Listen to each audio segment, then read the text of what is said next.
Witam serdecznie na kolejnym odcinku z cyklu Rozmów Pułaskiego. Dzisiaj gościmy Pawła Hawliczka, analityka czeskiego think tanku AMO. A co za tym idzie, dyskusja poświęcona będzie trochę idei Europy Środkowej oraz tego, w jaki sposób Czesi postrzegają dzisiaj zmiany polityczne w Polsce, ale też rosnącą rolę Polski w Europie. Dotkniemy także tematyki rozwoju sytuacji politycznej na Słowacji oraz na Węgrzech. Oraz porozmawiamy trochę na temat zbliżających się wyborów europejskich i tego, czy dezinformacja może rzeczywiście wpłynąć na ich rezultat. Pawle, miło mi Cię gościć w Polsce.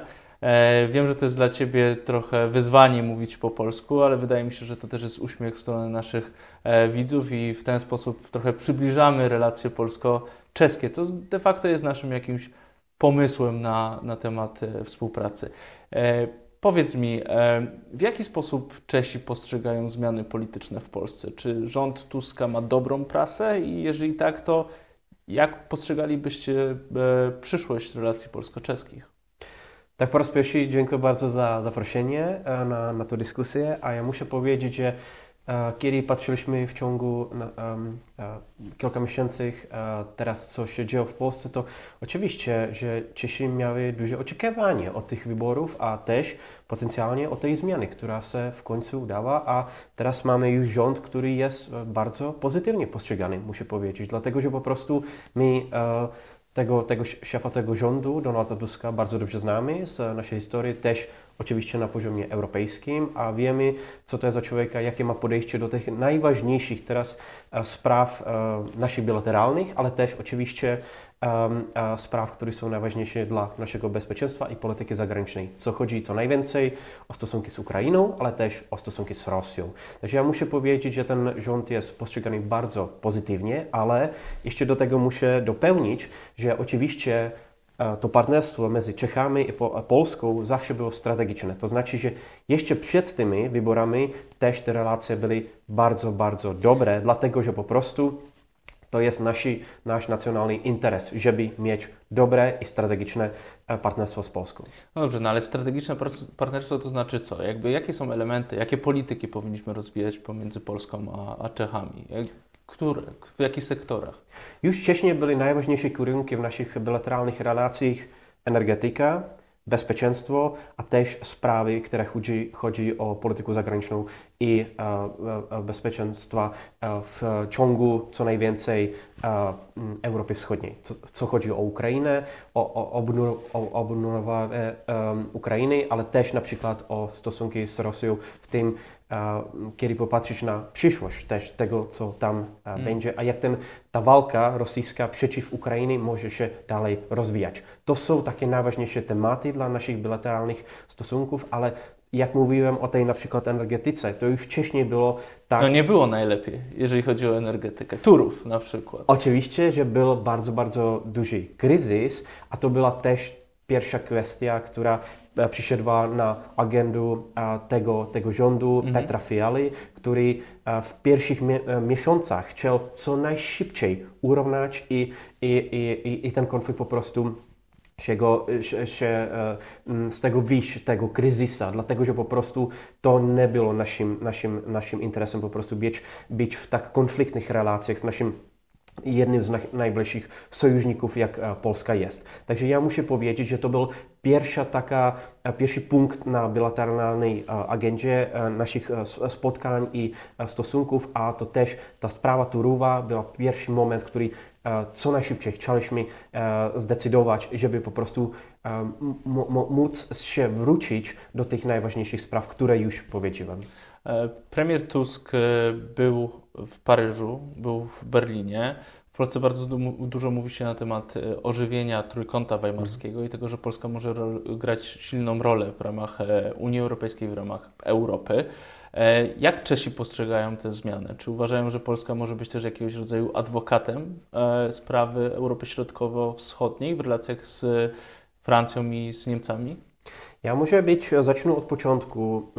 Historycznie powiem, że Czesi patrzyli trochę z takimi trochę się bały tego rozwinięcia tego weimarskiego trójkątu, dlatego, że po prostu w historii nie zawsze to było tak, że po prostu Polska konsultowała na przykład ze swoimi sąsiadami a partnerami, jakie są potem te pozycje, które się potem dalej negocjowały w Berlinie albo w Paryżu. Takže ten poziom tej ignoracji, który tam był historycznie, to było coś, my postrzegaliśmy bardzo negatywnie. Ale teraz ja myślę, że jesteśmy na nowym poziomie, a jest nowe pojęcie tego, jak Polska może a miałaby się zachowywać w regionu Europy Środkowo-Wschodniej, więcej konsultować, więcej mieć tych partnerów z najbliższymi sojusznikami, żeby potem pójść już do Berlina albo do Paryża z tym, że mamy tutaj konsolidowaną pozycję naszych bliskich sojuszników, partnerów w Europie Środkowo-Wschodniej, a potem oczywiście mamy też wyższy poziom legitymności na ten temat i możemy dalej z naszymi sojusznikami z Niemców albo z Francji po prostu mówić z daleko silniejszej pozycji. To ciekawe, jakby wysoko na polskiej agendzie w tych dyskusjach też z Paryżem i z Berlinem oczywiście była obronność. My postrzegamy siebie trochę jako lidera w zakresie obronności europejskiej. Ostatnimi czasy słowa prezydenta Trumpa jeszcze bardziej prowokują w dyskusji politycznej w Polsce to, żebyśmy starali się bardziej być sprawczy jako Europa w zakresie naszego bezpieczeństwa. Jaką rolę postrzegają Czesi dla siebie w przyszłej strukturze bezpieczeństwa Europy i czy widzisz tutaj jakąś możliwość współpracy pomiędzy Polską a Czechami? Tak po raz pierwszy ja powiem, że doteraz to partnerstwo transatlantyckie w kierunku bezpieczeństwa jest dla nas bardzo, bardzo ważne. To znaczy, że kiedy chodzi o poziom europejski, tradycyjnie Czesi nie byli tak aktywni, żeby zrównywać na przykład z poziomem natowskim. Takže tady widzę dwie różne podejścia do dwóch aliansów. A oczywiście te stosunki z Amerykańcami a w tym sensie albo przez współpracę ze Stanami do NATO są doteraz bardzo, bardzo ważne. A ja tak czas od czasu po prostu myślę, że nie mamy bardzo dobry plan B, tak powiem. Ale co chodzi oczywiście o naszą własną rolę, to pamiętać, że czeskie członki na przykład byli ci pierwsi, którzy pojechali w Ukrainę przez współpracę z Polską a przez terytorium Polski, kiedy w tym kierunku, kiedy byli eksportowani. Takže ja myślę, że to są po prostu na początku tej wojny rosyjskiej przeciw Ukrainie w lutym 2022 roku, to Czechy zagrali bardzo ważną rolę na ten temat obrony i bezpieczeństwa. Ale teraz oczywiście czujemy, że nie jesteśmy tym najważniejszym partnerem, aktorem na ten temat, a dlatego tym więcej my szukamy tych partnerów, szukamy sojuszników z Polską, z Niemcami, a z dalszymi partnerami, żeby po prostu inwestować do tego, co jest teraz z mojego poglądu najważniejsze, a to jest sustainability. To jest po prostu, co będzie dalej z naszą obroną, z naszym bezpieczeństwem, też w związku ze stosunkami z Ukrainą. Czy jest jakiś konkretny projekt, w którym Polska i Czechy mogłyby współpracować? Nie wiem, produkcja amunicji na przykład? My mamy w Czechach dosyć silną jakby bazę, kiedy produkcji konkretnych już wojennych produktów, albo też współpracy już bilateralną z Ukrainą, kiedy na przykład czołgi, które były już użyte w wojnie, a teraz potrzebują ten remont i tak dalej, mogą się na terenach Czech, albo też na Słowacji, gdzie też są te fabryki czeskie, albo czechosłowackie, tam w tym sensie po prostu czeski jest właściciel, ale jest fabryka na Słowacji na przykład. To do teraz działa, ta produkcja, a Czechy też przez ten związek ze Słowacją mogą być dosyć ważnym aktorem, a jest to jeden z naszych priorytetów też w związkach z Ukrainą. To kiedy na przykład ostatnio konsultowałem z niektórymi kolegami z czeskiego rządu, którzy się tym zajmują, oni mówili, że ten poziom bezpieczeństwa co najwięcej spółek prywatnych dlatego że w Czechach to państwo nie ma tak silną rolę w tej realnej produkcji a w tym komercznym sektorze, tak powiem, ale jest to aktor, który może odkrywać drzwi a może po prostu już pójść na przykład do Polaków, do Niemców, do drugich partnerów, a oczywiście do Ukraińców z konkretnymi ofertami współpracy. Nie tylko na tych remontach, o których już mówiłem, ale też o tej produkcji. A to jest ważne, myślę. No, czyli potencjał na koordynację, na kooperację jest. Cieszę się, że go dostrzegamy. Wiele osób w Polsce przez ostatnie lata bardzo często odmieniało przez wszystkie przypadki, to w polskim języku ich jest wiele, słowo Wyszehrad i to, jak bardzo Polska może z Węgrami współpracować w ramach Wyszehradu, pomimo politycznej pozycji premiera Orbana. Zmiana rządu w Polsce, zmiana rządu w Słowacji. Jak dzisiaj Czesi postrzegają przyszłość Wyszehradu? Muszę powiedzieć, że jesteśmy, jak było wcześniej też, dużymi pragmatykami na ten temat, a widzimy ten wyszehradzki poziom jako tylko jeden z formatów, którymi potem możemy się zajmować a decydować konkretne sprawy. Oprócz tego Czesi tradycyjnie inwestowali też do formatu Slavkova, Austerlicu, bilateralnej, strategicznego poziomu stosunków z Polską, ale też z Niemcami po tych dwóch bilateralnych liniach, ale też po prostu mamy różne inne formaty, jak na przykład bukareszska dziewiątka, albo teraz może być tylko 8 z tych aktorów mimo Węgier są teraz na ten temat aktywni. Także widzimy, że Wyszehrad jest tylko jednym z tych formatów. Jesteśmy pragmatykami, nie na tym samym najwyższym poziomie, a tylko dopełnić do tego Czechy teraz właśnie mają prezestwo w tym formacie, a jesteśmy w trudnej sytuacji, dlatego że na przykład w zeszłym roku, kiedy był początek tego prezestwa, to do ostatniego momentu nie mogliśmy się nawet zgodzić na to, co będzie, dogadać się nawet na to, jakie są priorytety tego prezestwa, dlatego że trzecim z tych punktów priorytetnych była konkretna i polityczna a konkretne poparcie Ukrainy. A oczywiście, kiedy na ten temat negocjować z Węgrami, tak, było bardzo trudne od samego początku tego prezestwa. Także ja widzę, że widzimy to jako tylko jeden z formatów, ale co ja jeszcze do tego często dopełniam jest, że teraz widzimy proces bilateralizacji tego formatu, a widzimy, że jest mniej tego wspólnego, multilateralnego, a widzimy więcej tych bilateralnych stosunków, konsultacji, na przykład czesko-polskich, albo czas od czasu tylko czesko-słowackich, dużo mniej ich jest potem na tym poziomie czesko-węgierskim. Takže widzimy bilateralizację, ale też ten pragmatyzm, który na przykład wynika z tego, że mamy na poziomie roboczym jakieś tam konsultacje, ale potem na tym poziomie politycznym najwyższym, to już nie ma tyle tych konkretnych inicjatyw. Premiera Orbana znamy i już od lat musimy, powiedzmy, jakoś z nim współpracować albo znosić jego obecność polityczną. Natomiast zmiana na Słowacji. Zmiana w Słowacji, jak rozumiem, ze względu na silne więzi pomiędzy Czechami a Słowacją, no to jest też jakiś wpływ na politykę czeską. Właśnie czy premierostwo Fico w jakiś sposób wpływa na Wasze relacje ze Słowakami? Czy to w jakiś sposób możecie współpracować? Jak to jest postrzegane w Pradze? Muszę powiedzieć, że ta kwestia jest bardzo sensytywna. Nie tylko przez naszą wspólną historię, oczywiście, ja jeszcze urodziłem się jako Czechosłowak, tak też bardzo sensytywnie do tego zawsze przychodziłem, ale oczywiście do teraz jest w Czechach setki tysięcy ludzi słowackiego pochodzenia, a to te społeczeństwa są wspólne,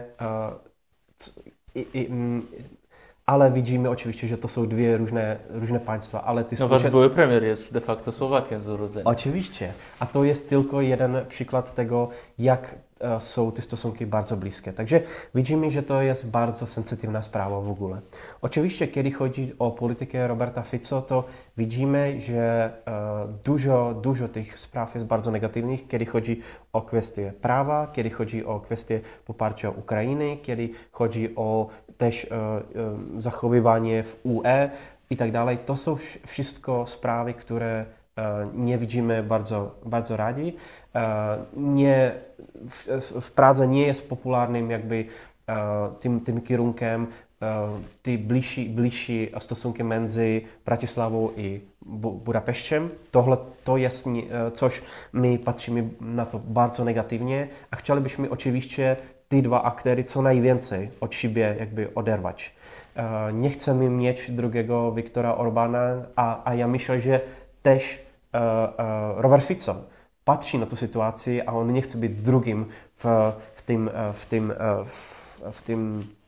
tym związku, po prostu być drugim ten troublemaker, tak jak w języku angielskim się mówi. Także myślę, że Robert Fico jest na dużo tematów, on jest pragmatykiem, kiedy na przykład on komentował poparcie w sferze, w obszaru bezpieczeństwa Ukrainy, a produkcję na przykład niektórych wojennych materiałów. On mówił, że państwo słowackie nie będzie się w tym interesowało, ale już spółki prywatne mogą zrobić, co oni chcą. A to jest ten pragmatyzm, a kiedy popatrzeć na to, że słowackie państwo praktycznie nie gra rol w tym obszaru, to oczywiście ten pragmatyzm jest jeszcze większy niż na ten pierwszy po prostu może być widno. Także ja widzę, że ten pragmatyzm jest coś, z czymś my możemy pracować, a możemy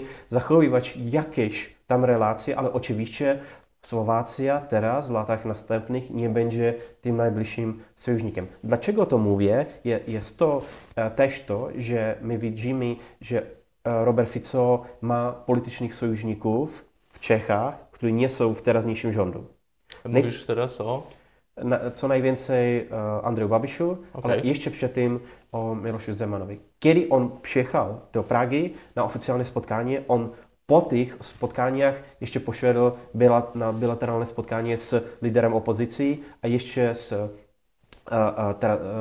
z prezydentem Miłoszem Zemanem. Możemy na to patrzeć tak, że on doteraz ma swoich sojuszników na drugiej stronie, nie w teraźniejszym rządu, ale w tym, co może być na przyszłość, a było wcześniej, a czeka, jeśli coś się zmieni w Czechach, w Pradze, żeby on miał lepsze relacje z tym następnym. A zmienia się? Może się zmieni? Teraz tylko wczoraj były nowe sondaże, które pokazują, że partia Andreja Babisza ma ponad 35%. Druga partia bez tej koalicji, spolu, razem, którą mamy w Czechach, teraz jest jedną z częścią tego rządu, 3 partie razem, tak ma 15%. Ta różnica między największą partią Andreja Babisza i drugą partią ODS, a teraźniejszego premier-ministra Petra Fialy, to 20%. Czyli jest możliwość tego, że Babiš wróci do władzy? Bardzo realna, a możemy mieć przez 2 lata nowy rząd, który będzie wyglądał zupełnie inaczej. No to dobrze, no to jeżeli patrzymy w przód, ale patrzymy też jakby na wybory, o których wspomniałeś, no muszę tutaj zwrócić uwagę na kwestię dezinformacji. De facto przyjechałeś tutaj po to, żebyśmy rozmawiali o dezinformacji, a ten podcast gdzieś nagrywamy na marginesie tych naszych spotkań. No, zbliżają się wybory europejskie. Temat dezinformacji pojawił się też w trakcie spotkań w tym formacie weimarskim między Polską, Francją a Niemcami. Czy uważasz, że to jest jakiś proces, na którego powinniśmy się obawiać, w szczególności w Europie Środkowo-Wschodniej? I czego mogą dotyczyć na przykład w Czechach te tematy, gdzie dezinformacja, być może rosyjska, będzie starała się bardziej aktywizować? Ja myślę, że to jest bardzo, bardzo ważna sprawa, a dziękuję bardzo, że jeszcze przypomniałeś o tym. Tylko dziś francuski rząd pokazuje nowy raport, który odkrywa masową falę dezinformacji w Francji. A jeszcze pokazuje, że taka fala może być też dalej w Polsce. Już 2 tygodnie temu niemiecki rząd pokazywał, że rosyjski wpływ w Niemczech manipulował więcej niż 50 000 botów, którzy atakowali niemiecki rząd, a pokazywały to, że niemiecki rząd okazuje większe poparcie Ukraińcom niż niemieckim obywatelom. Także jest to bardzo konkretna sprawa. Jest to coś też mamy w Czechach, a poprawnie boję się tego, że po prostu my też będziemy mieć taką falę dezinformacji, a jeszcze co bliżej k tym europejskim wyborom. Jest to realne zagrożenie. Jest to realne zagrożenie, a ja myślę, że musimy bardziej do tego inwestować. Tylko dziś, kiedy nagrywamy, jest bardzo duża dyskusja, a mam nadzieję, że będziemy mieć pozytywny wynik negocjacji w środku czeskiego rządu, jeśli do tych spraw dezinformacji bardziej aktywniej pójść. Jeśli ma ktoś z tego rządu mieć jakby teraz nie wiem, responsibility, jak powiedzieć? Odpowiedzialność. Jeśli ktoś ma mieć odpowiedzialność za ten obszar dezinformacji, a powinien tym się zajmować oficjalnie na poziomie czeskiego rządu. Także to jest coś dużo konkretnego, a ja myślę, że musimy się bronić przeciw dezinformacjom, które są oczywiście co najwięcej z Rosji, ale my mamy też własny obszar tych dezinformacji w czeskim społeczeństwie. A ja myślę, że to jest to bardzo podobna sytuacja w społeczeństwie polskim, który nie idą w kierunku lubić Rosję, ale na przykład atakować Ukrainę w sprawie zboża, atakować Ukrainę przez migrantów i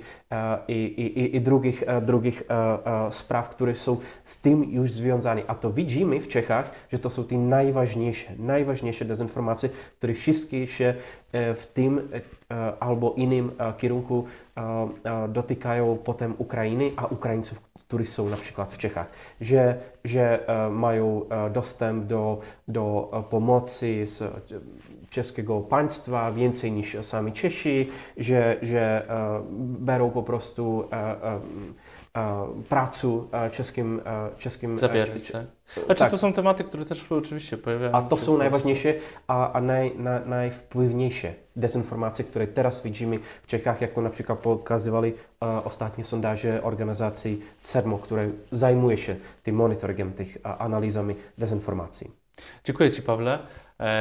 Na tym zakończymy tą dyskusję. Podziwiam Pawła za to, że mówi po polsku. Ja bym po czesku nie był w stanie się tak wypowiedzieć o polityce, ale też nie ukrywam, że zachęciłem go do tego, ponieważ uważam, że ten pogląd, te wizje, które są też obecne w Czechach, są ważne do wysłuchania po naszej polskiej stronie.